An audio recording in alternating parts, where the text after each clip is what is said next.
بسم الله الرحمن الرحيم، اللهم صل على محمد وعلى ال محمد. ازيكم يا حبايبي؟ عاملين ايه؟ وحشتني خالص من الفيديو اللي فات. جيت لكم بفيديو جديد النهارده، يا رب يعجبكم. بصوا بقى، الحياه يعني ايه؟ يعني الحياه يعني خروج. الحياه يعني ايه؟ الحياه يعني فسح.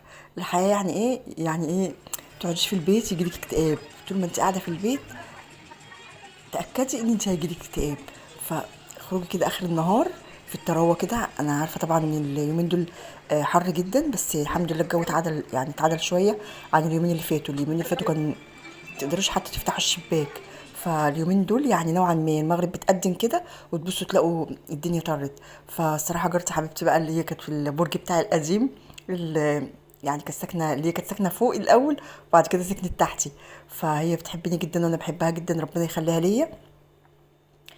بنتها من سن ياسمين كده. قالوا لي ياسمين وكده تعالي هاتي مامتك وكده وتعالي نقعد في كافيه. فاليومين دول هاخدكم كده معايا، يعني مقضيها خروج، عشان خاطر انا لما بحس ان انا جالي اكتئاب او متضايقه، او لما بقعد لوحدي بقعد افكر بقى ودماغي تقعد تروح وتيجي واقعد اعيط لا خلاص بقى بخرج من الاكتئاب ده. وجوزي بيحاول ان هو يخرجني. هو جوزي ما كانش معانا الصراحه، بس يعني اليومين دول ايه هو مروق عليا الحمد لله رب العالمين. ف بوريكم المنيو كده. طبعا الاسعار هناك يعني حلوه معتدله يعني.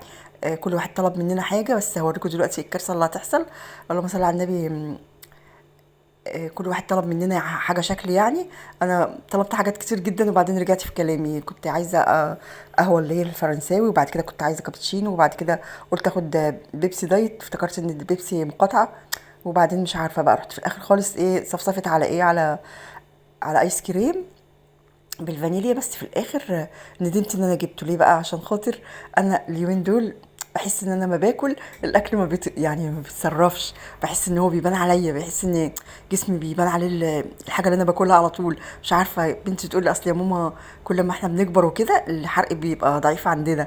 ففعلا فعلا والله يعني. الاول حتى كنت بتحرك كتير وكده وبنزل وبطلع وبتاع، بس دلوقتي بقى الواحد يعني مخلص اللي وراه، وتقعدي ما تاكلي الاكل كده او تاكلي اي حاجه مسكره تبص تلاقيكي بان عليكي على طول. انا بحس بنفسي على طول كده لما يعني بزيد، فببقى متضايقه من نفسي جدا. فبعد ما جبته الصراحه اتضايقت، قلت يا ريتني كنت جبت حاجه ما فيهاش يعني ما فيهاش سعرات حراريه كتير. فانا يعني انتوا بقى عايزين تقربوا كده على المنيو كده. بصوا بقى الكارثه اللي حصلت. يعني البنت تقريبا لسه مبتدئه او لسه جديده او كده، فبتحط الطلبات اللي احنا كنا طالبينها. جارتي كانت طالبه السموزي ده، سموزي بالتوت تقريبا.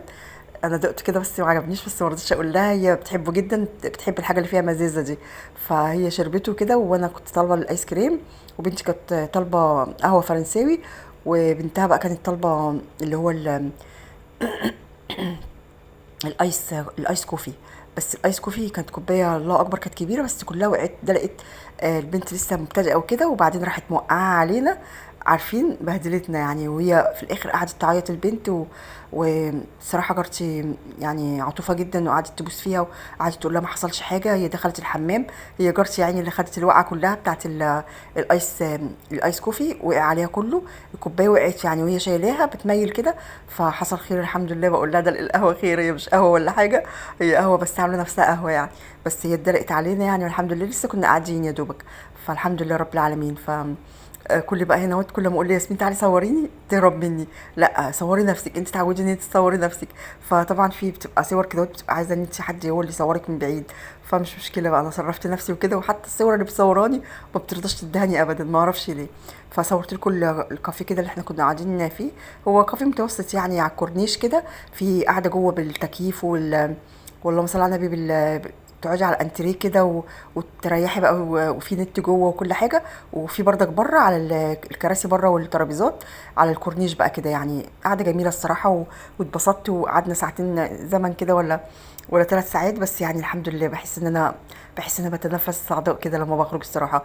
اليوم ده بقى ما كانش في نفس اليوم اللي هو اللي كان بتاع الخروجه بتاعت بالليل، كان قبلها بيوم. كنت عماله بتحايل على جوزي وكده عشان كنت عايزه انزل حلوان.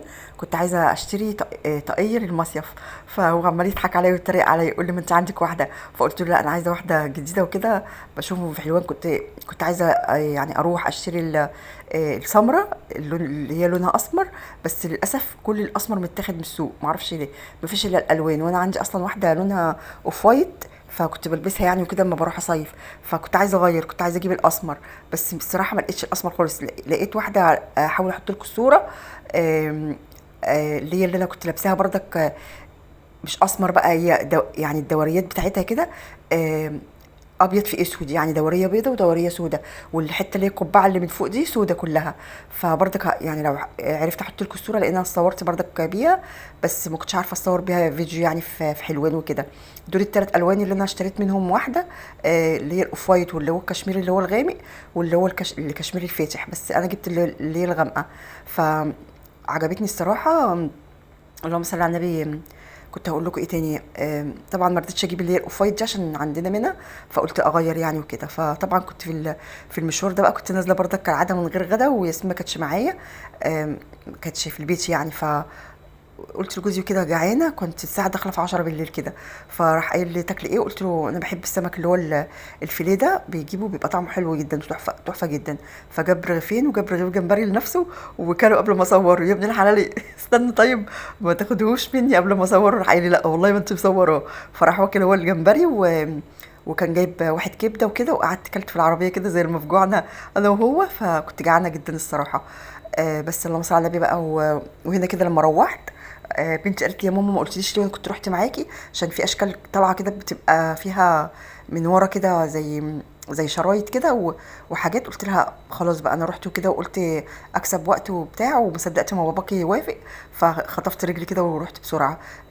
بصوا هي بقول لكم ايه، صيني مكتوب عليها ميد ان شينا. فاللهم صل على النبي، دي اقول لكم كان سعرها كان كام؟ كانت ب 150 جنيه. فجوزي بيقول لي ضحك عليكي وكده، انا شفتها هنا عندنا، يعني هو ناحيه السوق كده اللي انا بجيب منه الحاجه، بيقول لي شفتها ارخص من كده. فقلت له طب مالكش دعوه، هي عجباني ومالكش دعوه. بس انا عارفه ان انا اتضحك عليا، وبناتي قالوا لي اصبري لما هتروحي المصيف وكده وهتلاقيها ارخص من كده.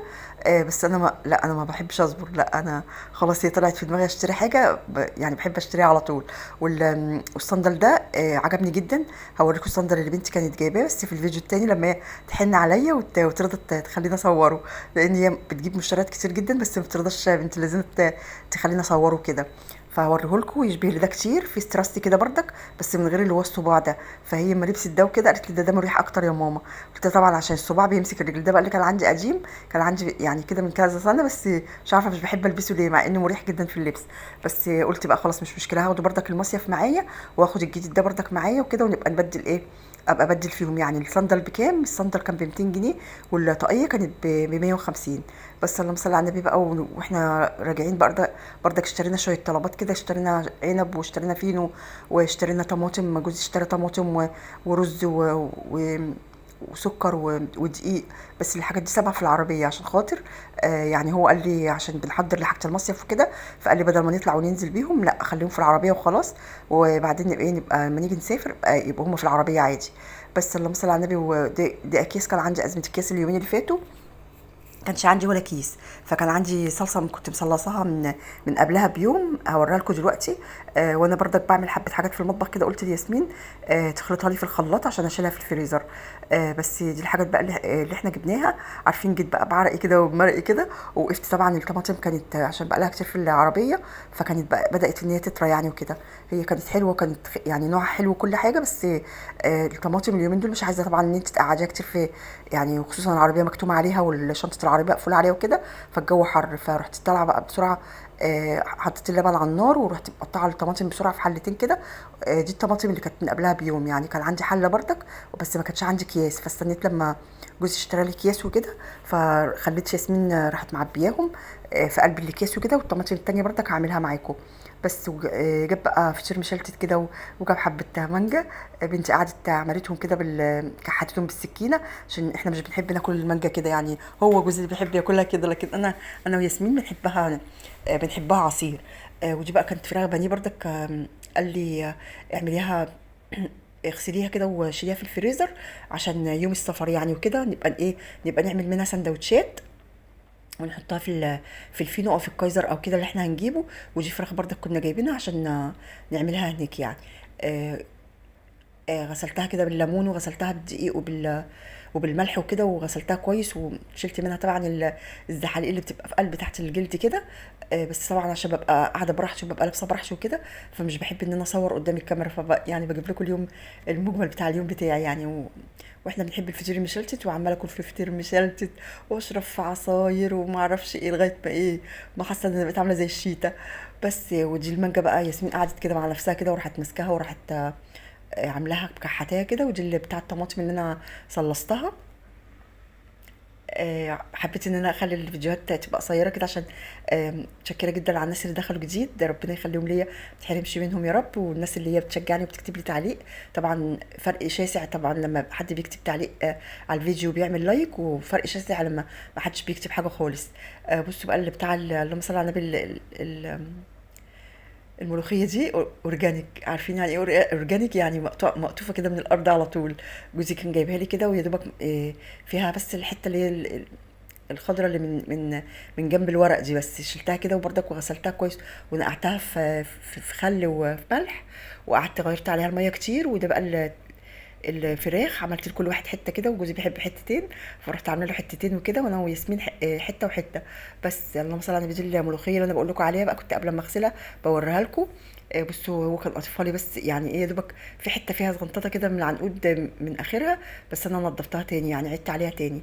بس طعمها مسكر يعني، بكلمكم بعد ما عملناها وكلناها، بس طعمها مسكر بقى وجميل. بس كان جايب لي بقى فيها رجله، وعمال يقول لي اعملي الرجله فيها، خروج الرجله فيها، قولوا لي الرجله دي مش عارفه ايه فايدتها، مش عارفه، ده بيقول لي دي فيها فايده كبيره وحلوه للشعر وحلوه للرجل ومش عارف ايه. فمش عارفه، انا ما رضيتش اعمل فيها الرجله الصراحه، كنت احسن تغير طعمها. فانتوا قولوا لي كده لو تعرفوا حاجه عن الرجله دي، اللي ما هي بتبقى مزروعه مع الملوخيه، بس مش عارفه، جوزي بيقول لي بيبقى فيها فوائد كتير، بس انا استبعدتها وانا بخلط الملوخيه يعني وكده. هي كان طعمها كان مسكر جدا. بس مسكتها غسلتها كده ونشفتها على فوطه، ولما صل على النبي الفراخ هي دهنتها حبه صلصه من اللي انا كنت بخلطهم في الخلاط، وحطيت عليهم حبه زيت وحبه ملح وحبه فلفل، ورحت حطاهم تحت الشوايه كده. بصوا لونهم بقى عامل ازاي، لونهم بقى جميل. بس انا ايه للاسف بقى حطيتهم في الفرن ونسيتهم. كنت قاعده بكلم بنتي في التليفون وقاعده بقى وناسيه نفسي، وايه وفي الاخر بصيت يا لهوي بتاع الفراخ مفتوح عليها الشوايه، فلحقتهم يعني ما يمكن انقاذه. بس كان طعمها تحفه الصراحه، كانت عامله زي المشويه. بس ودي بقى الطشه بتاعت الملوخيه، لازم الشهقه بتاعتك بقى كده هو من القلب عشان الملوخيه تطلع حلوه ومسكره. طلعت طبعا كيس شوربه من اللي هي بتاع اللحمه، عشان انا رميت الشوربه بتاعت الفراخ اللي انا سلقه فيها الفراخ. بس واعملي الطشه بقى كده اهوت، وكتري فيها الكزبره الناشفه. وجوزي بيحب التوم كتير في الملوخيه، كل ما يجي اعمل ملوخيه يقول لي كتري التوم كتري التوم. فحطي بردك شعره سكر كده في قلب الشوربه بتاعتك، وانت بتعملي الطشه، وشهقي كده بقى من قلبك كده، وكليها احلى ملوخيه خضراء. بصوا لونها عامل ازاي. يلا الف هنا وشفا على اللي بيتفرج على الفيديو، الف هنا وشفا على اللي كلها. اشوفكم في الفيديو الجاي بقى ان شاء الله، يبقى احلى من ده 100 مره.